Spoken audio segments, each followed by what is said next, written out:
పుదీనా టమాటా పచ్చడి అండి. ప్యాన్లోకి 2 టేబుల్ స్పూన్ నువ్వులు వేసి ఫ్రై అయిన తర్వాత తీసేసి అదే ప్యాన్లో టేబుల్ స్పూన్ ఆయిల్ వేసుకొని టీ స్పూను ధనియాలు 10 పచ్చిమిర్చి ఫ్రై అయిన తర్వాత అది కూడా తీసి పక్కన పెట్టేసుకొని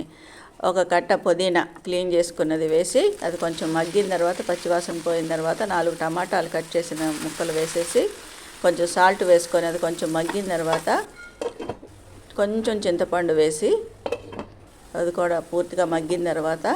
ఎల్లిపాయలు కొంచెం చిటికెడు బెల్లం వేసి అది చల్లారే లోపల మిక్సీ జార్లోకి నువ్వులు జీలకర్ర వేసి మిక్సీ చేసుకొని అందులోనే ధనియాలు పచ్చిమిర్చి కూడా మిక్సీ చేసేసుకొని చల్లారిన పుదీనా టమాటా కూడా వేసి అది తీసి వరకగా మిక్స్ చేసుకొని ప్యాన్లో వేసేసుకోవాలి. తాలింపు కోసం ఆవాలు మినపప్పు ఎండుమిర్చి కరివేపాకు ఇంగువ వేసి ఆ తాలింపు అంతా పచ్చళ్ళలో వేసేస్తే కమ్మగా ఉండే టేస్టీగా ఉండే పుదీనా టమాటా పచ్చడి రెడీ.